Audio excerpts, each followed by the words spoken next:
to go to have some real life things, and also, yeah, real life things, and also. And we just go live. That's the sound that come from my computer, by the way. Yeah. Yeah, and how have you been, Samar? I know that the last time on Public Practice Week you were working wow on the code. I remember you driving some tractor around, that. Yes, that's true, and I wish I could have the time to really sit through everything from start to finish. I try to work and I also study, and also I'm creating this. I live in Finland, and our social services and health system is failing pretty badly. So uh, we are trying to make something. It's called like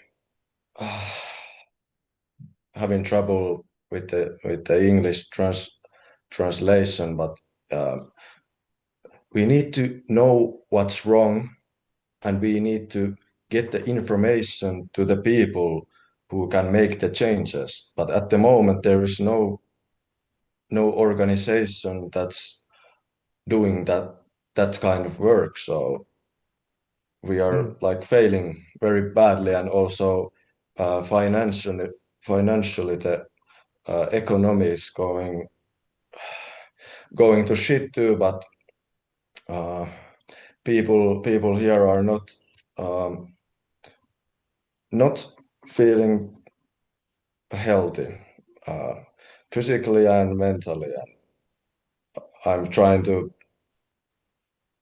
change that. Right. Yeah. And how have you been, Samar? How's it going for you? I've been good and bad. Yeah. Um, After working this summer, I got into some habitual patterns, laziness and habitual like thought patterns and stuff. But at the same time, I'm gearing towards my work visa in Australia, so that's been moving along, and looking forward to that for 2026.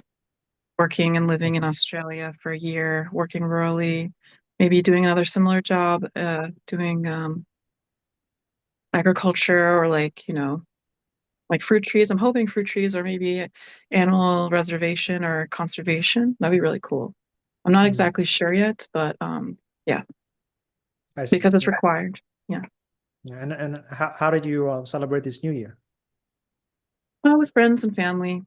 Yeah, it was really low key. It was really chill. We were just, all together. My sister has a baby here, so I'm still at her house. And so we had to put him to bed really early, so we had to be quiet. We couldn't really party loud at all, but it was, nothing I see. special.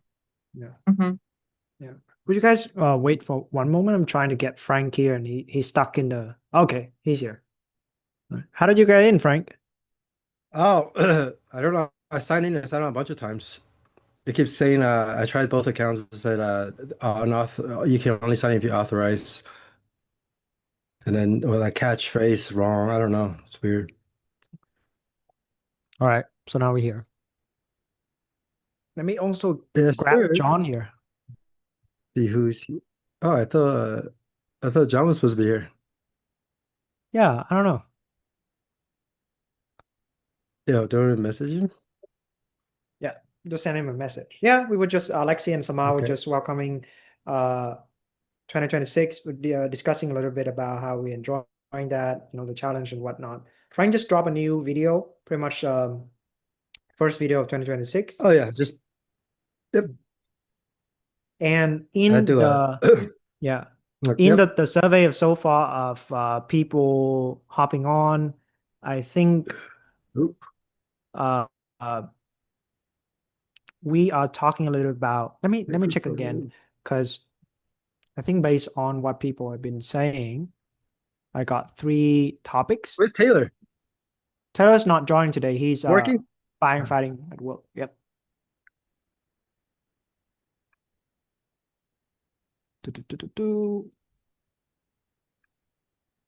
Yeah, so based on the main topics that usually people have been asking us, is number 1, how to build a consistent contemplative practice.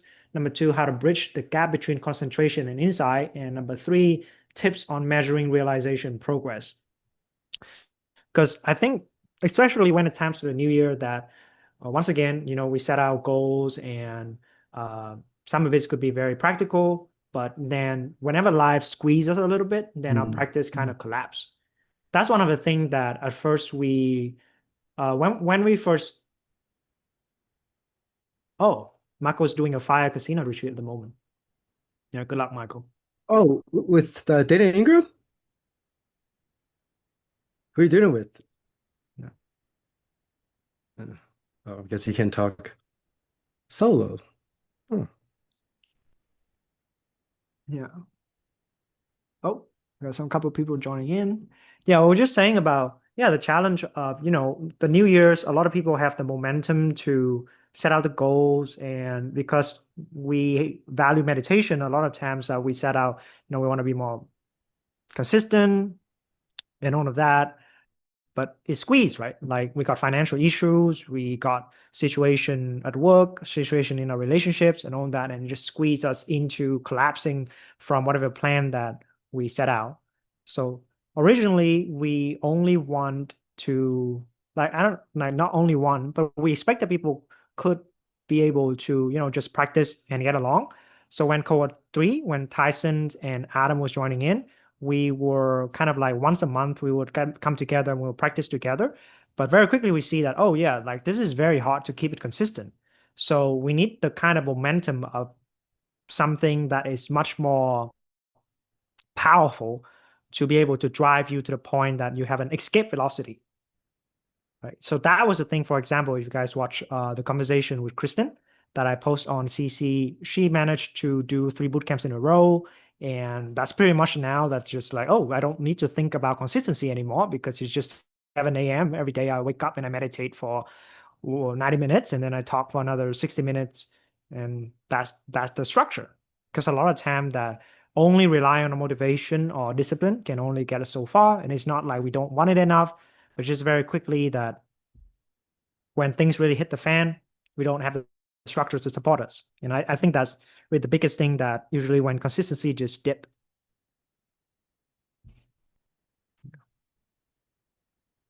Which is a very tough challenge, right? Like, I mean, we're riding the high of the new year. We want to set all these goals and all these things. But I mean, we've done that before. We see how it like wax and wane and all that.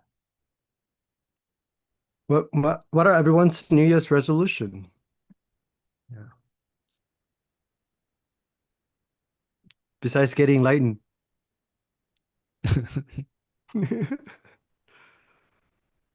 I haven't made one yet. Maybe my resolution is to make one. Hi, how are you? Wait, is to make what?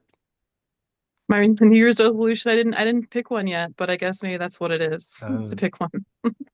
To pick one. Probably to focus on my practice, to really make it a routine, a commitment that I stick to daily. Yeah. Yeah. What's your practice right now? Do you have anything going? I just started meditating again after months of nothing.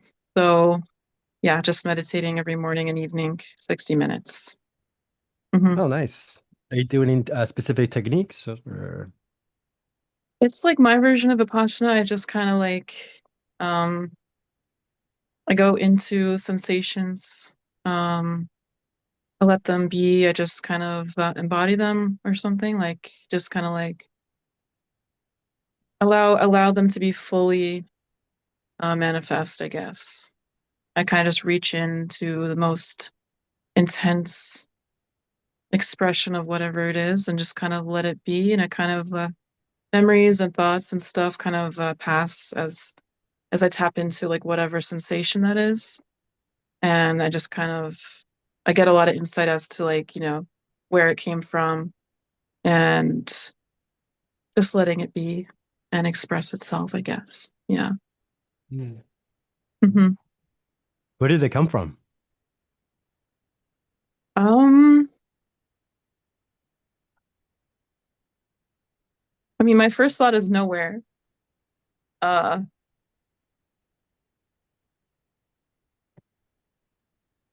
Everywhere. Right here. Frank, do you mean like where does the technique come from, or where does the sensation come from? I thought Maybe sensation. my question was kind of twofold. Where is the sensation coming from? And if you delve into maybe the stories, more like shadowy Oh, kind of stuff, like that, there could be a more relative answer to that as well. So I wasn't looking for anything specifically. It's just a question that popped up. mhm. I think a lot of Good times, question. there's this term called like sausage making activities, of how sometimes they apply it to majority of the business is just 80% just sausage making, just stuff you have to do to get the business going. It's hmm not inspirational, it's not like passionate or anything. It's just like, oh, okay, I gotta answer that email, or like, oh, okay, I gotta like do that thing, blah blah blah blah. And I think a lot of times like meditation could just be sausage making. It's just like I gotta put in the things to maintain my mental landscape, my internal landscape. Otherwise, after a while, we don't do that. Things gotta go out of whack.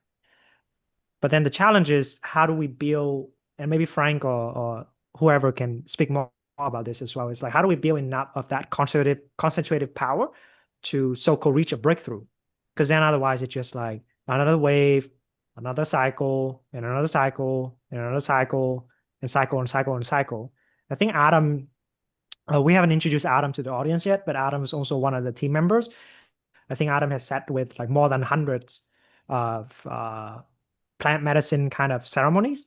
And there is this kind of breakthrough, but if people don't integrate that properly or don't ride the breakthrough in an appropriate manner, they relapse and they come back and again and again and again. So yeah, so like this bridging of like, okay, we're resting and allowing the concentrated force to build on itself, but do we know how to spend that concentration into insight cultivation? And then once the insight break through, do we have the tips to integrate and then actually change, right? Because otherwise it's just like just sausage making, just maintenance. Mm. Now that's a big challenge, right? Otherwise it just kind of like sometimes we feel like how do we move forward? And so much of the practice could just be paying off the karmic debt of, like we have difficulties in our life for whatever reason, born in a certain place, given a certain kind of cards, not the best, we make use with it. But then we're just like trying to work on that while also breaking through. But then it's like the more we like it is still all entangled with each other. It's like the whole thing that That's Frank why you used need to the talk about. right Like, view. yeah. That's why you need the right view. Yeah, that's right. Yeah, that's why like without the right view. Yeah. You start and end with the right view. Yeah, this is one guy that booked some one-on-one calls with me, and he's pretty new to this stuff. I think he only has like a couple experiences doing like ketamine. Um, discovered like non-duality quite recently, and then had a couple of experiences where he saw that there wasn't a self there. So right from the get-go, even though I explained the mechanisms of like the concentration, vipassana, insights of impermanence, but then maybe I went too deep too fast, but I was trying to establish the view right away too. Mm. And I think he kind of gets it, but that's something new for me too, to just establish a view right away. But that doesn't mean you can't talk about the things I used to talk about, vipassana, insight. But then even I myself didn't really understand the difference between expedient and definite insight, even though even that distinction is kind of expedient. But too many times people hang on to the insight to be definite, or they take a remedy and make that, or the cure, and make that into like the ultimate truth. Like, So you see, we talk about emptiness or like that lack of inherent existence, and you have to see the emptiness in impermanence. Well, first you use impermanence to see the emptiness of permanence, but then you have to see the emptiness in impermanence as well, right? And I was telling him like this view refinement thing really isn't intellectual. It's a yogic movement. It's a process that is yogic. So what does that even mean, yogic? Is it like meditation? Yeah, kind of, but it's also it's an orientation, I guess. It's an orientation of the Yeah. mind to, direct towards what's true. But then, of course, you can kind of conceptualize it a little bit, but ultimately, realization is non-conceptual, right? But then, of course, any people hear non-conceptual, they're like, okay, that's the opposite of conceptuality. Then they just try to get rid of concept, and then they verify no concept without seeing that that's just a remedy for thinking too much, so on and so forth. I guess if you have that orientation, it's like your disposition or naturally has that orientation. It's that will motivate you to even without like even when your motivation changes or gets weaker, stronger because of life circumstance. If you have that orientation, the more you tap into the orientation towards what's true, I think the aspiration or even the motivation to sit, it's just going to take care of itself. The more you orient, the more you are motivated, and it's like a loop. But then, so often the case that we don't even know what to orient to. Yeah.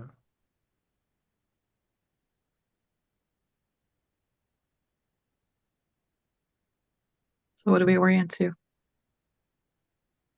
Whatever orient It's to like yourself. in CC we talk about disposition.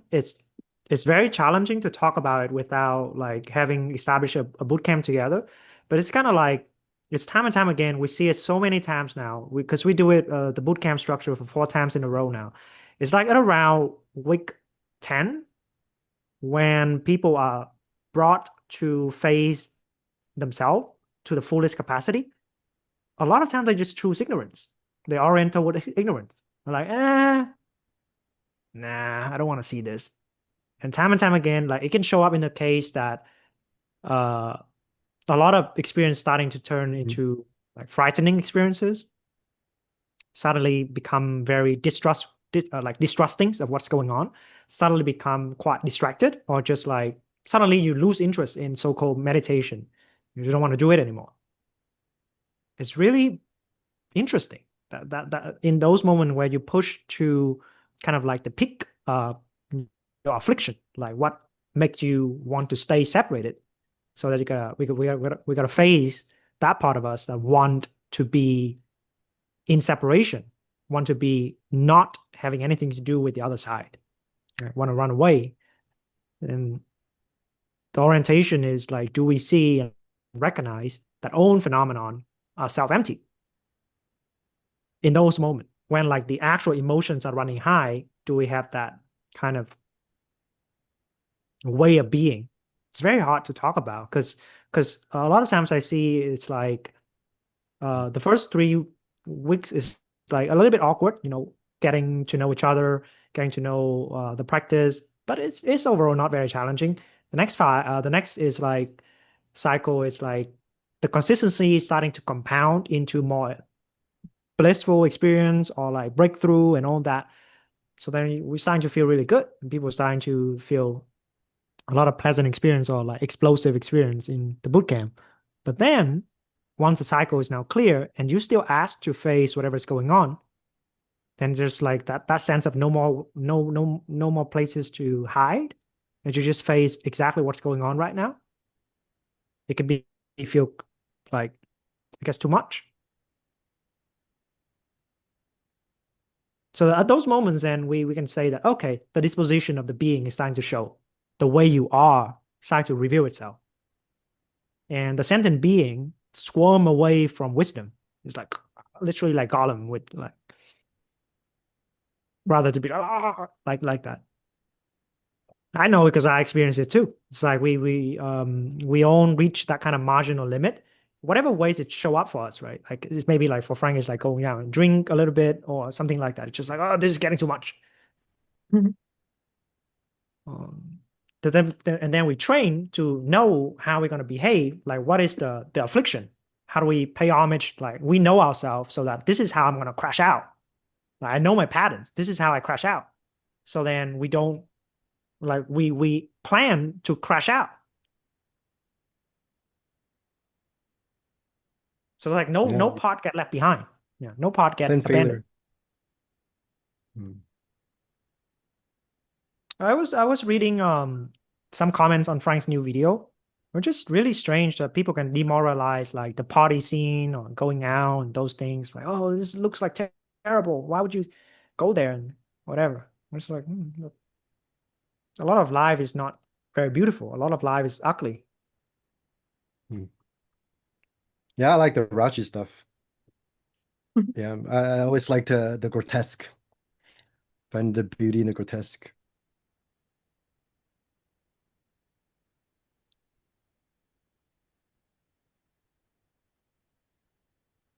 My friend used to make fun of me, my high school friend.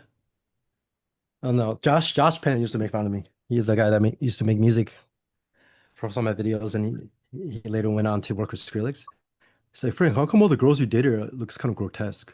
And then that turned into a thing. It's like, oh yeah, I like grotesque girls, like girls that like look a little bit fucked up, but they're also beautiful in a way. That's why he said. Why do you think you like that?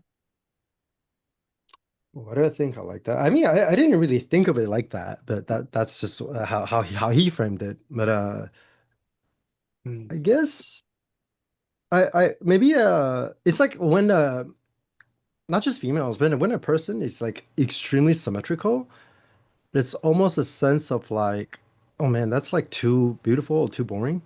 I like beautiful, but like there's something that's not all that symmetrical in the midst of that symmetry. It's hard to explain. Right. Like trees are not symmetrical ever. Like the nature isn't symmetrical. It's like Mm, almost. It's like Sorry? almost perfect. Yeah, it's like but the sense of imperfection actually makes something perfect. yeah, that's the But I thing. would say nature it depends on how you define symmetry, I guess. I don't know. I think nature is quite symmetrical. Yeah, Yeah, right. Like beauty, right? Beauty. I used to read like evolutionary psychology, where if your face isn't symmetrical, or like it's distorted, that means there's some kind of a genetic defect. That's why we have evolved with the eye to detect symmetry as beauty. Not that there's anything inherently beautiful about beauty, is that symmetry presupposes that your genetics are most likely also like healthy. Right, right. But then like, a lot of artists sometimes they're like tweak that symmetry just enough to make a statement.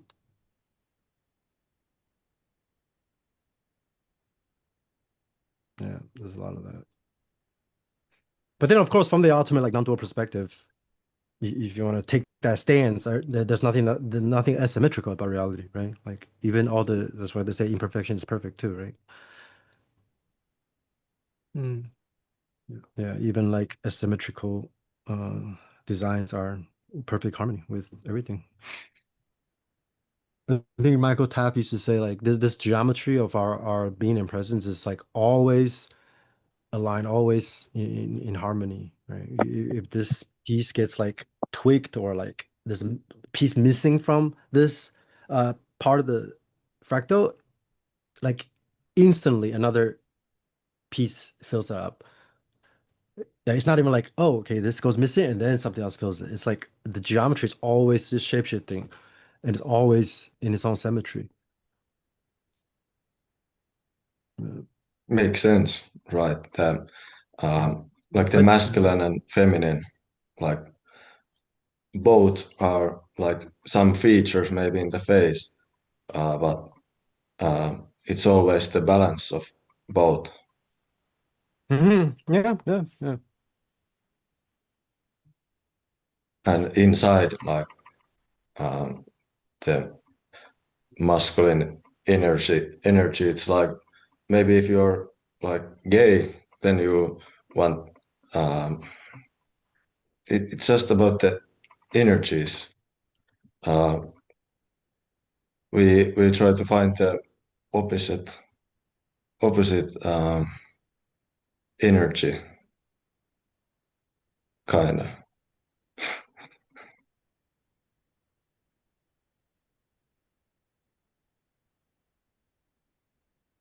Damari, would you like to share some thoughts about your resolution or current practice or things you're working on right now relating to meditation? Hi, everyone. Hey. My Hello. practice right now is feel the emotions, the sensation, without try to grasp it or change it. That is really more like I feel like a feminine way because it's what I need in this moment to stay with that what it is. No try to make it different.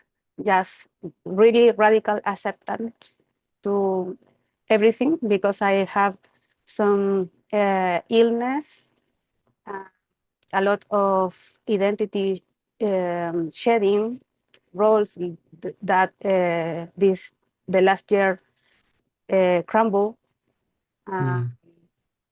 timelines that doesn't exist anymore, like possibility. So this type of grief is like I feel. So be with that, in that. That's my practice. Yeah. So it's like the dominant emotion is grief, but it show up in a various ways of sensation. Sometimes it show like this, sometimes it show like that for you. Yes, sometimes I feel I can distinguish the feeling, but also feeling like energy moving through me. So sometimes sadness, fear, a lot of anger. My body move in their own way, so letting feel or move whatever we want. Not try to this is wrong or aware, rare. Cry a lot. Whatever what is happening, let it be. So be with. Try to hold myself, something like that. No, try to seek in other person that feeling of holding or containment. Are you doing this pretty much by yourself? Yes. I see. Yeah. It's very intuitive. Yeah, because I think like sometimes strong emotions like grief, those kind of things could be quite hard to sit by ourselves, right? Because sometimes that could like collapse into maybe self-pity or like a severe loss and feeling like things are swimming in chaos, a lot of that. Yes, a lot of overwhelming. Yeah, But overwhelmed. the feeling of presence and I don't know if I try to use the word you use as like the right view, it's helped me to be anchored in me, something like that. I feel, and sometimes feel I enter or out of this flow of being not separate, like feel less separate of that connection, that intimate connection with oneself. I feel it's not established yet. Yeah.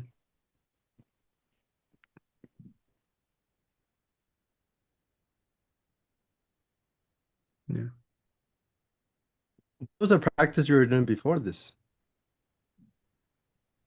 I really I'm not doing something like very dogmatic. It's more like breathing, observing without etiquette. What is the word? I don't know. With naming the things. meditate without not purpose or something to achieve, like something like feel all my body and concentrate sometimes in nature or some object and feeling the separation or the unity or the energy in exchange. What other? Music, dancing sometimes is dissolving in that completely and feel one with everything. I feel like I do the church of every day. I can do it with ease, sometimes a lot of flow.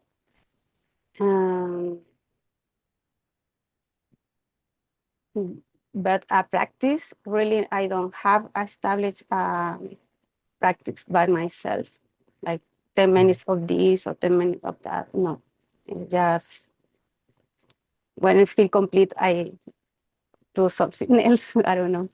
And sometimes I feel I don't have this division of being sitting like meditations, you know. I feel like the practice is in the daily life and everything. So like meditation is doing everything, you know, something like be sitting in the couch. Yeah. Yeah. Where are you from? Tamara, oh, Sorry? yeah, go ahead. I was wondering where you're from. I'm from Chile, Latin America. I don't know if Chile. you've heard about Chile.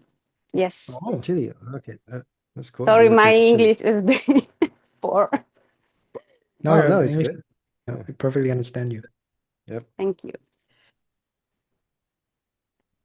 You know, just saying that you're sharing reminds me of like there's this challenge that we have, right? We're like, how do we integrate? Because you know, there is a mode that we just open and allow, but then we have to sort of hunker down and like plan something, figure things out, you know, do things that's very conceptual. How do we balance that? Frank was also just talking about that. And also this kind of like free flowing, intuitive motions. But then also like, can we mix intuition with precision? I think Tyson has a lot can also share about that as well. And also just working on cycles and cycles of emotion as well. I think that's one of the big thing that Tyson you were like cycling through and working through in many iterations of bootcamp. Yeah. Yeah, those are things that stood out to me from what you shared, Damari. You have a strong sense of like intuition and ability to follow that yoke with that. I feel like the last year, the predominant flavor or many flavors of grief, and the rising and collapsing of identity structures and roles. So I appreciate that. I guess I was curious if do you feel like your practice, and like as you said, practice not just like on the cushion, but like practice as a whole, do you feel like it's fully supportive enough? Or like do you feel like it's I don't know how to say, like do you feel like there's anything missing in your practice right now? Or do you, because to some degree it almost sounds like you have like a critical threshold and you're riding this wave and intuitively following and you're like you're going through the process, but I'm curious. Yes, I feel like be clear with the insight to the recognition of the insight, because sometimes I feel like just I be there or here, wherever, and I to discon to I'm blocking some limited belief or idea of myself. The insight for me is difficult to recognize, to integrate it in daily life. Because, for example, the last year, I have the direct experience of impersonal love. So for me, that this dissolve like everything about relationships for me. it was like falling and don't have ground. And it was okay because it feel like being unknown, but in a moment I need to integrate this to how to live in a relationship with this with the human also, not only within the personal, also I like unite the both to living, because I start to question why I have a partner. So I don't need nothing or anyone, because like the love I need. So it was this transition to explore and feeling how to that insight to integrate in daily life, ordinary mundane life. Not only that, so feeling the unconditional love, the only way to feel intimate with someone. Integrate the connection, the human connection also. So in my practice, I feel that the recognition of different insight is what I feel I need more help or guidance to be more, to see more advanced, maybe, to feel that not only expand my consciousness, but also my humanness, my potential. Do you get to talk about this stuff? Like, do you have any friends or people that I guess in your circles that you're able to? In my intimate circle, I share because I try to hold myself to express, but the majority don't have the experience or the interest for Yeah. liberation. That's the challenge, right? What the hell are you talking about? Yes, and I'm okay to be the weird, so it's fine. And the last year, the 24, I have been the group the guidance, a free group guidance with a spiritual guide. Very he helped me a lot, but I can pay the container when he start to charge. So I have to leave. And I have this little, very intimate group to 5 people. And this was like my community or my sangha, because it's helped me a lot to maintain my practice, expand the view, or a lot of things. The time here is too short to share, but yes, our community is very helpful because the is very lonely. Yep. The path.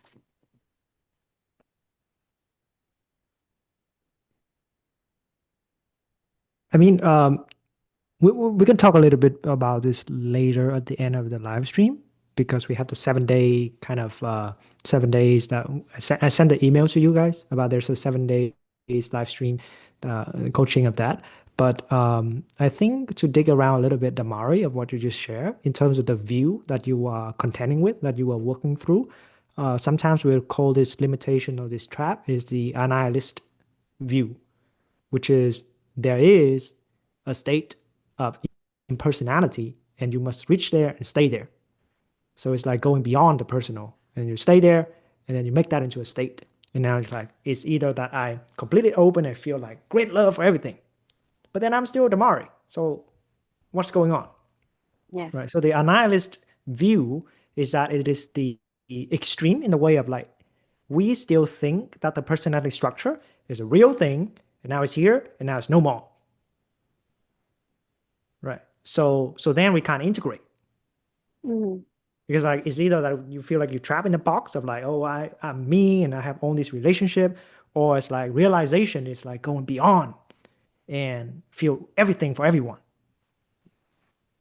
Yes. Like impartial in that way. So the analyst there would be the similar of that would be like, oh, if I can just let go more, then I'll get there. Or like, oh, I'm working through these things. Or like or maybe a more masculine version of it was like, oh, I'm gonna dissolve every solidity in my body, or something like that. If I dissolve everything, then I'll just all be free. Things like that. And the reason why it's a trapping is because, well, it's always like I'm here and I'm reaching there, and then this thing just move together. Like it just continue like that.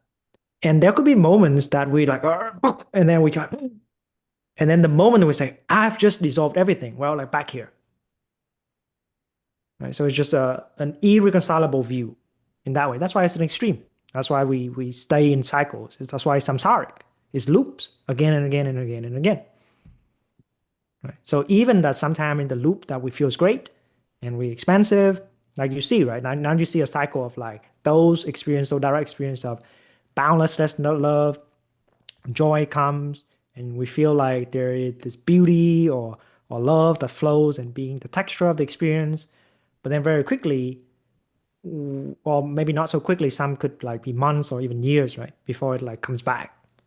The honeymoon phase over. And then we like now we're trying to get back there. And then it just repeat this again and again and again and again. That's why like it's samsaric in that way.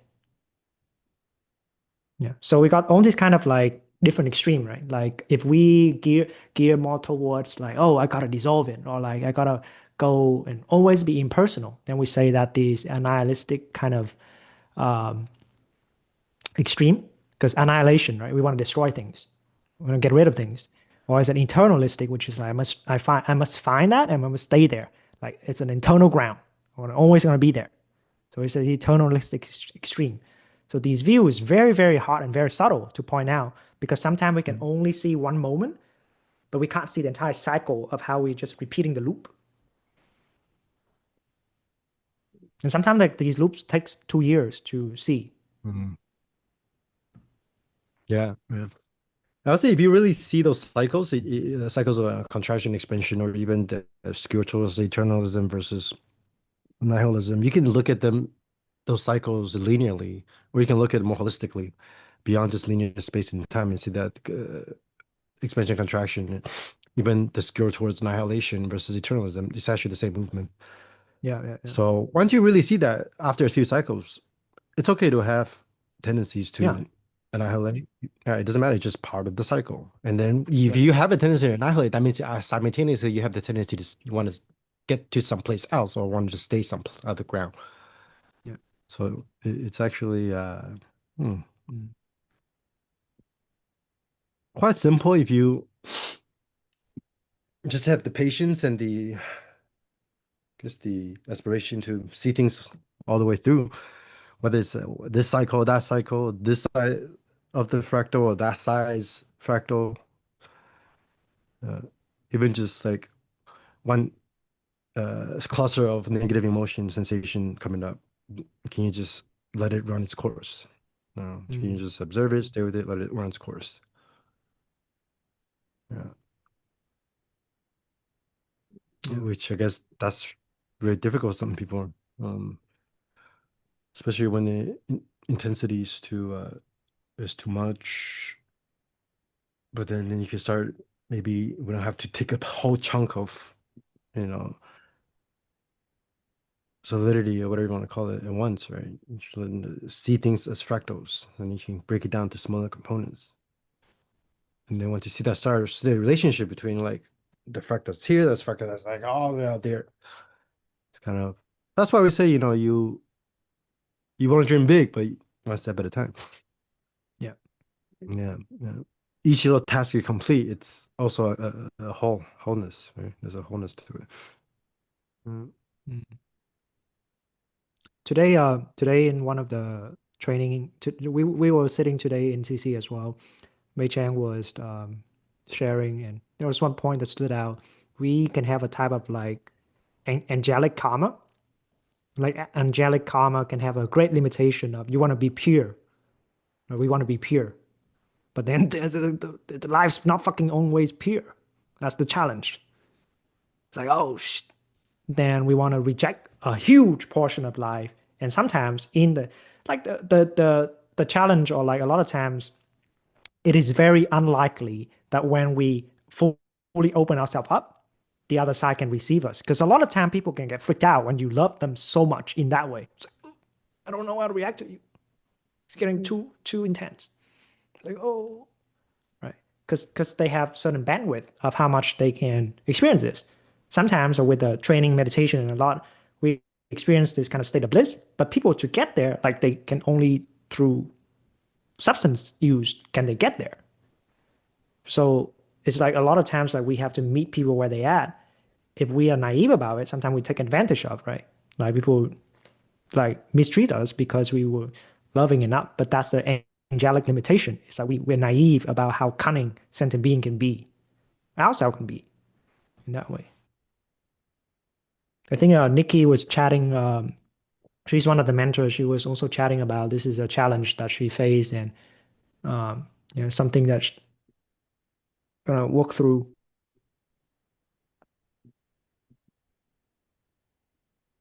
Because otherwise we become bleeding heart bodhisattvas. Oh, I'm so full of love. I want to share it to all you guys. And they're like, oh, okay.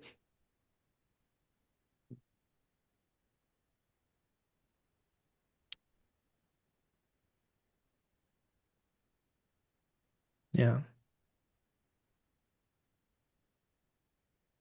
How is it also something relatable to you, Tyson? Or how do you work through this? Yeah.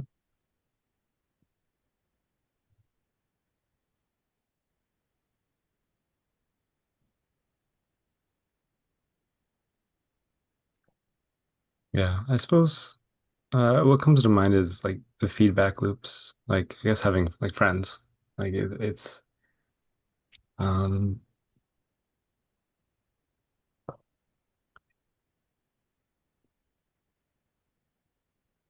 because it seems like every boot camp, like I noticed the cycles that you describe, Con, like it's but each time is a bit smoother, or maybe I go a bit farther. Like it's like the upward spiral where I am encountering and facing these different aspects of myself, and each time I'm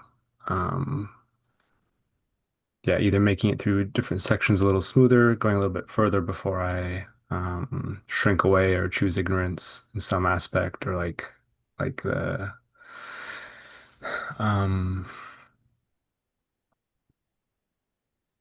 so a part of it's just to continue showing up, or to um continue to practice.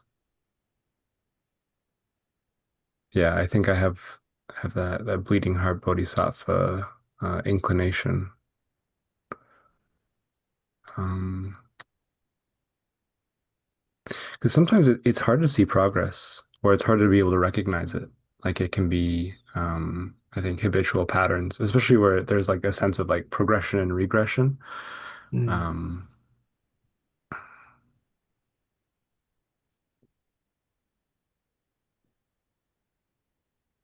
yeah, I don't know that I have like a succinct answer to that actually, because it just feels like I can tell there's progress in I guess what I would call in my exertion. Like I have a knack for physical exertion, like a sort of being able to be with an intense um, experience and choosing it. Um, but exertion is not just physical; it's like relational. Like if you're in a conversation where there's real stakes, like the a sense of non-withdrawal and um,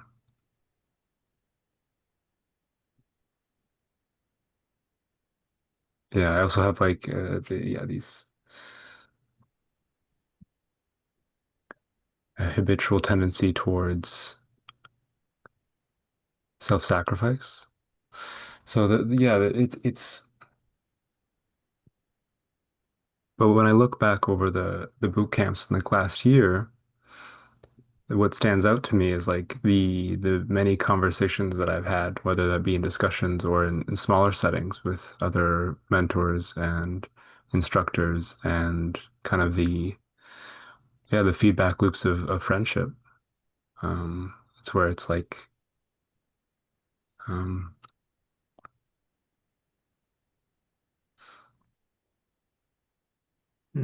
either change is recognized, or change maybe happens. That change is recognized.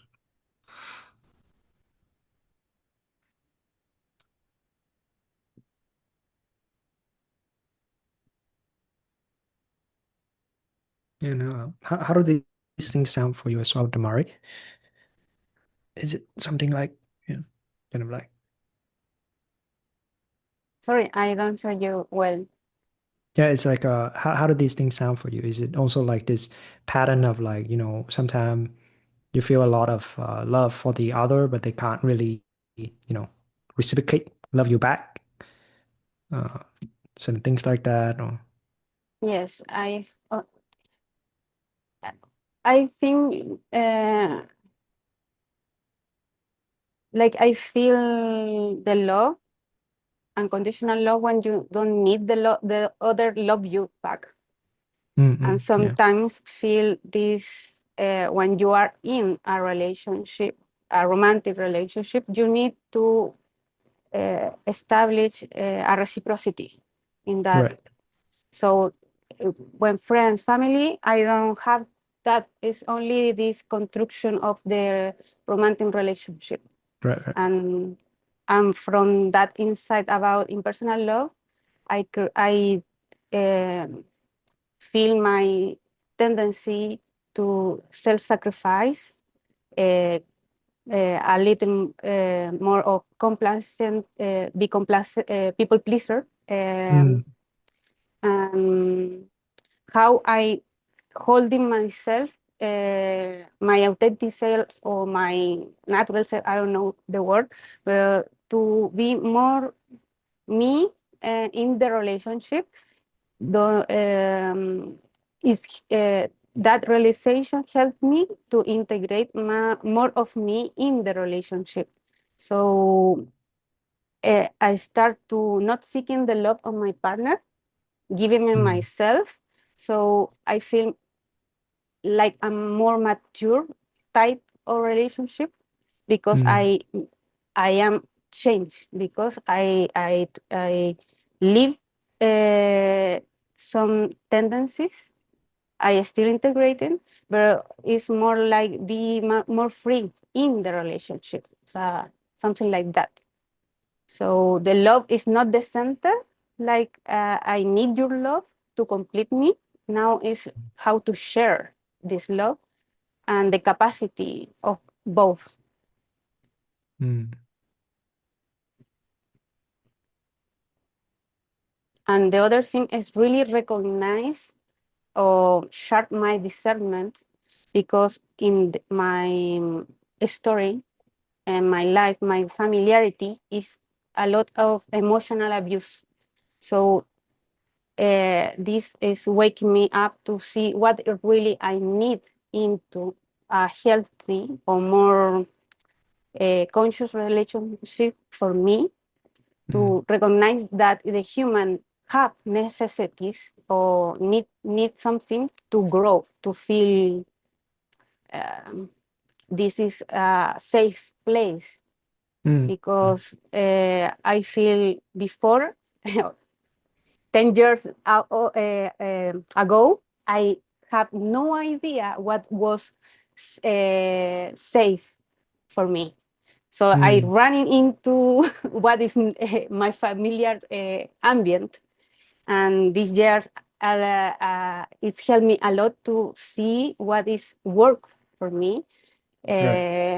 What sometimes I am a couple years before I have this unconditional love, that sometimes I allow things that is not good,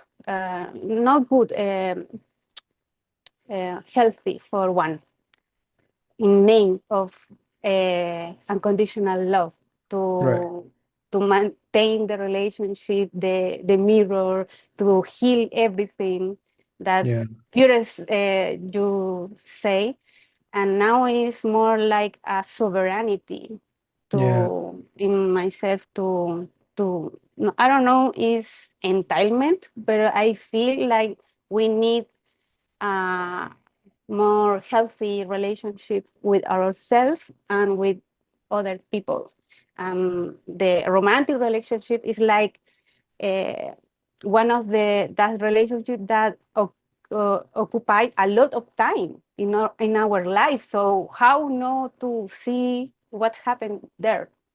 Yeah. How the realization helped us to really live in well-being and start to thriving in relationship, to really feel like we can play, celebrate the other, and grow in that way also, not only in the suffering, in the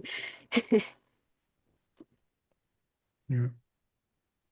No, there's a lot there, right? Like you mentioned about even if we have access or direct experience of unconditional love, but we still need to work on boundaries. We still need to work on how what is it like for us to even be ourselves and feel safe and feel comforted, feel nurtured, feel yeah, feel cherished in a lot of these ways, especially like you were saying, right? It could be the case that because of our background, whether that's religious background, family background, whatever the case is, like we are emotionally stunted in ways we were not aware of.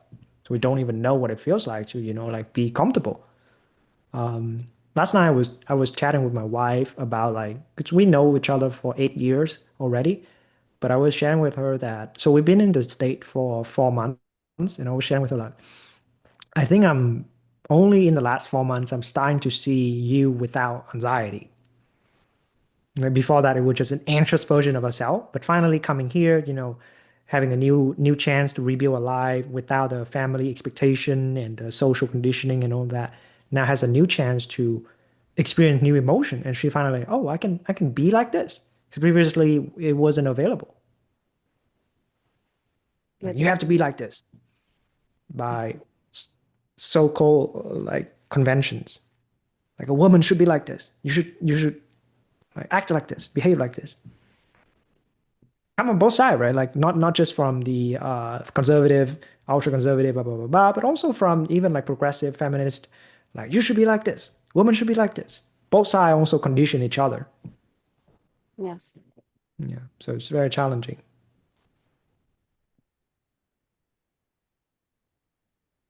John's also hopping on. Yeah.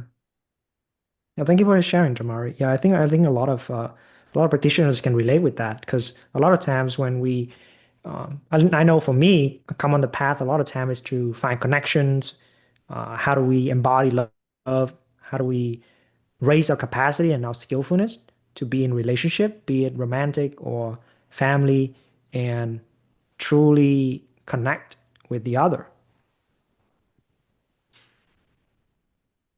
And a lot of times that's like was a lot of the challenge, right? It's not,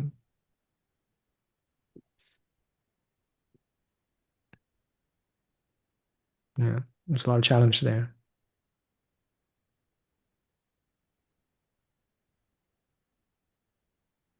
Damari, I have I guess a question that rose for me when I asked you earlier about like what component or if there's anything that you feel like you needed still in your practice, and you said integration. That's what you said, right?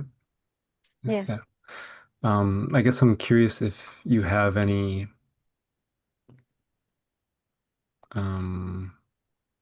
any thoughts on like what that looks like, or like what does that what does integration I guess mean for you?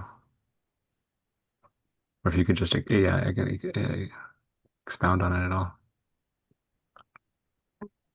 I never think like thinking about integration, but for me, it's feel like um, what you see is like when we open our eyes and see something, you can unsee it later. You now to act from that place, from that insight.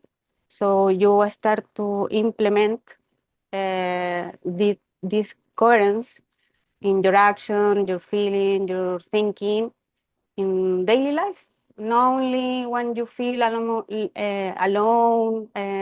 with yourself, because it's more easy feel that way. So in relationship with others, in their work, making money, to that start like irradiates from you.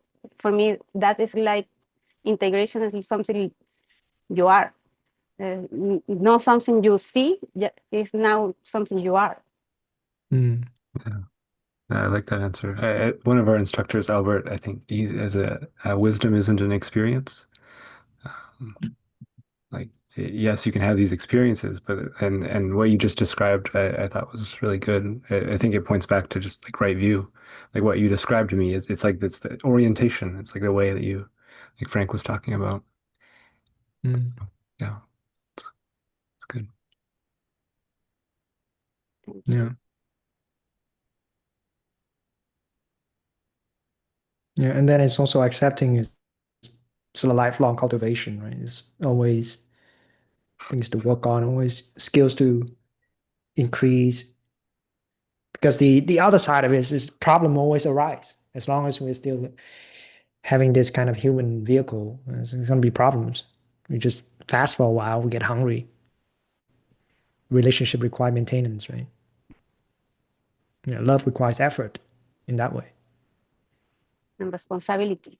Yeah, responsibility. That's like sometimes the kryptonite of spiritual people, like, oh, anything but responsibility. Yes, like Like, what do you freedom mean with I got? Yeah, responsibility. yeah, freedom within responsibility. Yes. Yeah.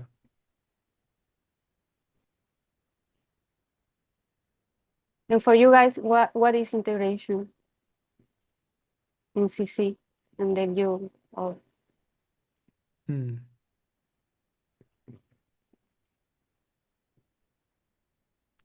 I think we use a couple of words to describe. Sometimes we say it's like a sense of an own pervasive signal. So like there's this ongoing recognition that you know very clearly what's going on. So you know your patterns very well.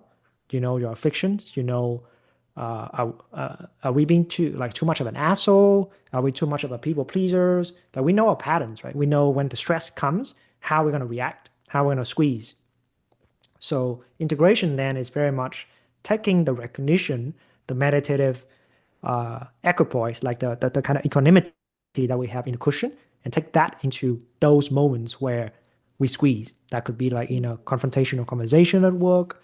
That could be dealing with things with the family, with our husband and or wife or whatever. Yeah, that could be that. And then willingly accept on the so-called impurity because we have the confidence that it's part of the cycle. We know that it's things come with that. And it's like the so-called like true, like the true purity is transcending but include the so-called impure and pure in that way. It's like it is not a problem of being so-called confused, not a problem of even hatred is not a problem. Because in that kind of like great love, there is hate. There is an option to hate.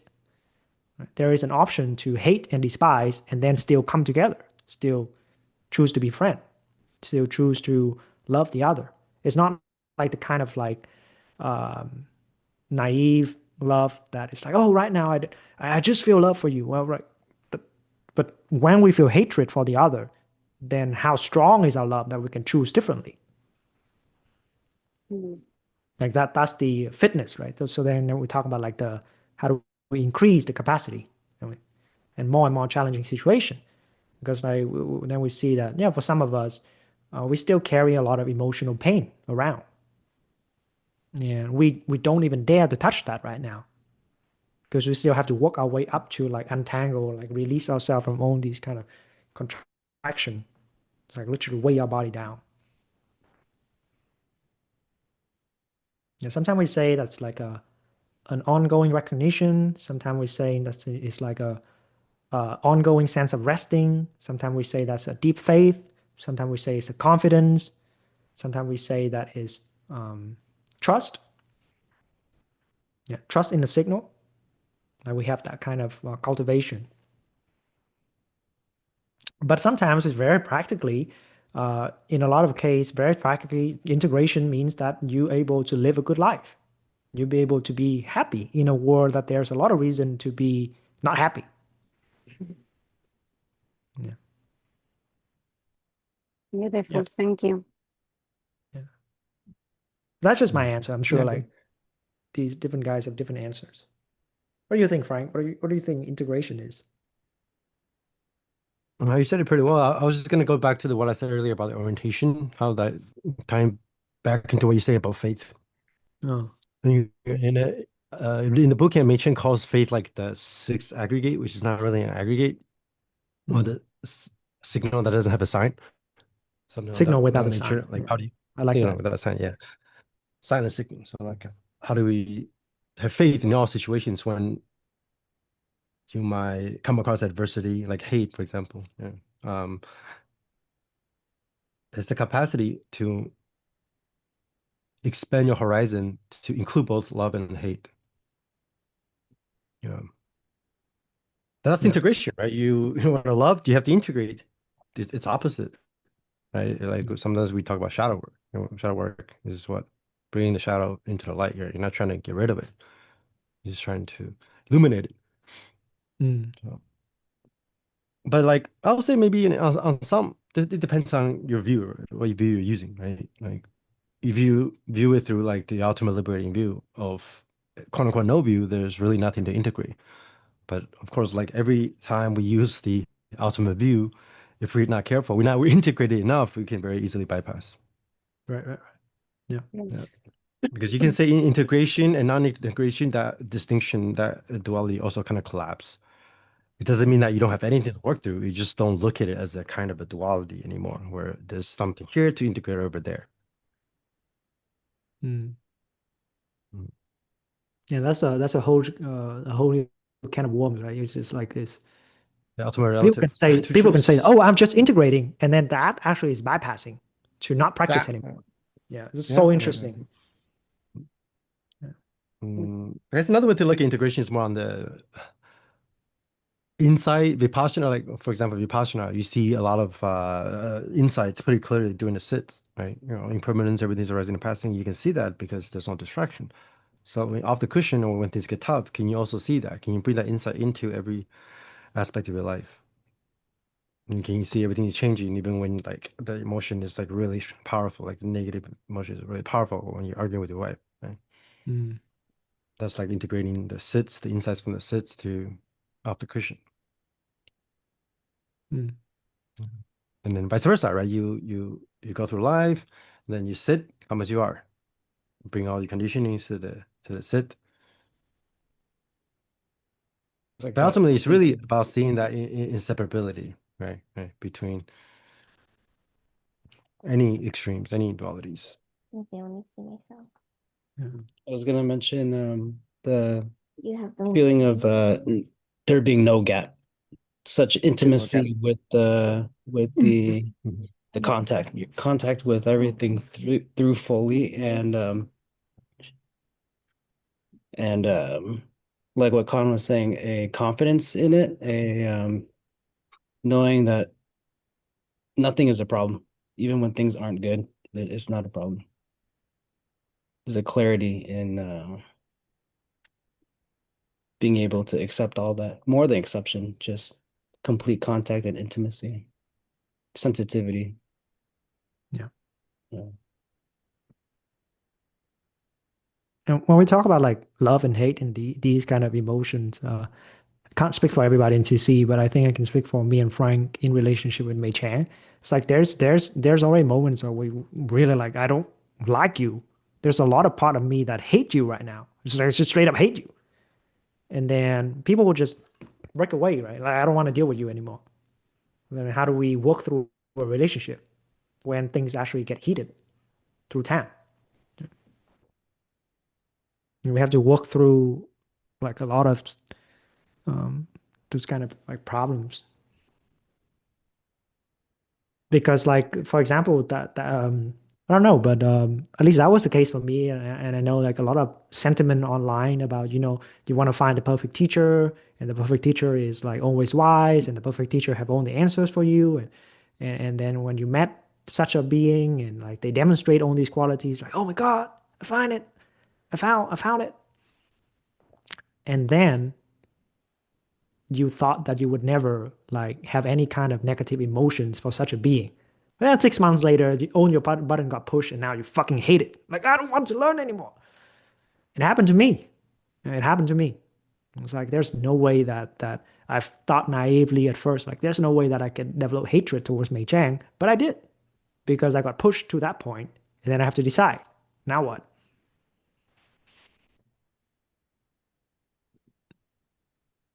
Yeah, what if we hate Jesus? Like, it's like whatever reason, I don't like you. That's just an example. I'm not making direct comparison in that way, but just like whatever savior figure or like authority figure we hold in a high esteem to be able to provide all the answers and like salvage our situation, but then we turn around and like, I don't like you anymore. I don't even know why. It's like allowing whatever to arise to arise. You don't even put Yeah. the expectation. I shouldn't have this sort of feeling for any sort of, person or situation. No, allow it to arise so we can be completely intimate with it, so that there is a surfing of what is actually happening. No additional, interpretations, layers on top of that. Just allowing it full content. Yeah.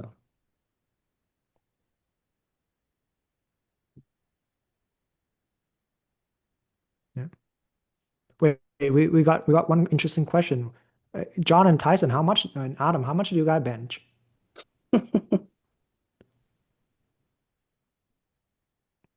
For a Johnny while when benched I like was 300 at lifting one a point. lot. Yeah, at one point the nickname that someone gave me was Johnny 315 because I could bench 315. That was just like a 3 rep max stuff. And I was weighing like That's a lot. yeah, that was a lot. I mean, I think I injured That's myself. crazy, man. There's no reason That's I a lot, needed to be yeah. benching that much. I think I was about 155 at the time, so that's quite pretty good, right? Oh shit. Yeah. Amazing. Bench That's really doesn't like punch back. world class level. World class level. But then I No swear, suit either. If you to be gotta wear a honest, suit in a competition, you bench like probably like 400. yeah, but that was Yeah. raw, nothing, no wrist Yeah, stress, yeah. nothing. But in a way, I'm not really proud of it because I think if you just push your body to focus on one thing, you could do it. But I think in a way, I'm still undoing certain, I Damage? don't know if I would call it injuries, but like solidified structures that I put there to be able to do that. I'm still in a way Wow. trying to let that go. Yeah. Yeah. So Is that like more than 10 years ago? yeah, it was It's like before my it's kind of motorcycle like a trauma. accident. Yeah. But in a way, I think it held me together. If I didn't have all that solidity and I crashed my motorcycle, I probably fell apart. Right. I feel like all these prior injuries helped with another injury down the road for whatever reason. Yeah. I don't really have a desire to bench that much anymore. I do want to start benching again, but sounds rather take a really work on my breath. Now I'm like thinking about how much breath I can hold and how everything just expands. That's more satisfying than a bench to me. All my ribs. Oh.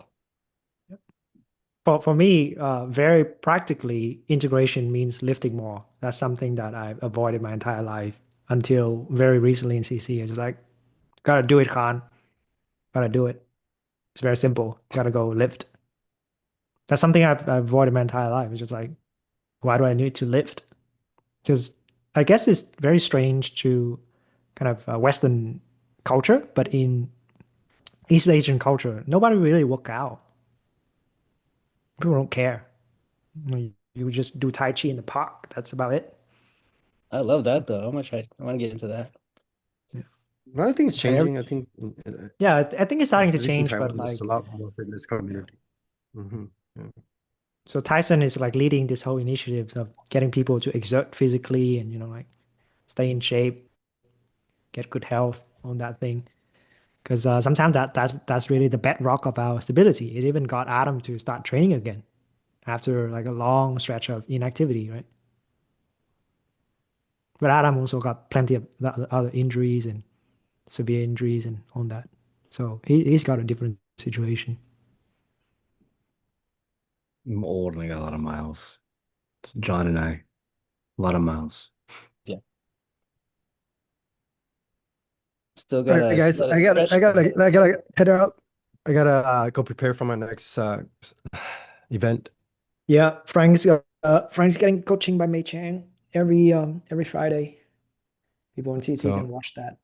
yeah. But okay, so we can wrap things up. I do believe I sent the invitation to Alexi, Samar, Damari, and Michael about the upcoming days. But the lineup here is we have already confirmed for Saturday, Sunday, Monday, Tuesday. With Saturday tomorrow, I will be sharing my breakdown, my analysis, the researching so far about spirituality. There's a lot of research that's very interesting done on this. Essentially, they're explaining why is everything so confusing is the question. It's like, what's going on? Why so confusing? And what kind of situation is happening with online teaching? Because there's actually a lot of dark night reports. There's a lot of psychotic-like episodes that have people like kind of go whammy in the mind. So that's on Saturday. On Sunday, Frank will be recapping and talk about his creative process and the major insight he realized in 2025, and we can get to talk about Frank's experience, and especially comes with the topic of focus. How do we focus and stay concentrated in our pursuit? That's, I think, something is Frank's domain. It's really strong at that. We can talk about that and see how that comes with us. On Monday, John will be sharing his dissertation. So that's a project that John will be working on for 3 months to come together to kind of compile all of his experience. Is it something like more than 8 years? Body awareness, how do we feel our sensations, how do we allow energy to move, how do we allow emotions to really land on those things, and what stages with that. And it's something that I think John at first was kind of intuitively doing on that, but then you actually also putting in the reps to study actual Taoist kind of modality. So like, oh, the thing that I'm going through, they actually documented it, and then to see that is like the different stages of body awareness opening up. Yep. So that's on Monday. So if you guys have also, I'm more talking to the audience on YouTube. If you guys also follow Frank, the Vipassana and body scanning was a huge pillar for Frank in terms of building that. So I think the Sunday and the Monday will be really good with that kind of aspect. On Tuesday will be Tyson. I think Tyson will also be sharing first within CC tomorrow. We have that. But I think it's like, what do we talk about when we talk about exertion, when we talk about momentum? How do we practice being forceful without exerting too much, without straining ourselves? What is right effort in that way? What is the pure amount of effort that we can instantiate? So a lot of people like fluctuate between like no momentum or like you crash and you try to restart the whole thing. You practice collapse. There's lacking consistency. So how do we build that? So that's for Tuesday. So a lot of these cases I'll break down and I'll share based on the people who written their problem right now. So like, okay, I think you should join this session or this session. But of course, you guys got the link for all the 7 days. So you can hop on and hang out with us anytime that you can make time for it. And one last question, why are we doing all this for free? Well, because we're selfless and we want to sell the bootcamp, of course, right? What the fuck? Because we're selling a bootcamp. And bootcamp number 8 is the deadline for this will be January 10th. So there's a lot of things that we'll reveal throughout these sequence of it. But that's the game plan. So we look forward to that. But okay. I'll stop the live stream now, and I'll see the people on the live stream tomorrow as well. And you can check out CC Insta for the links to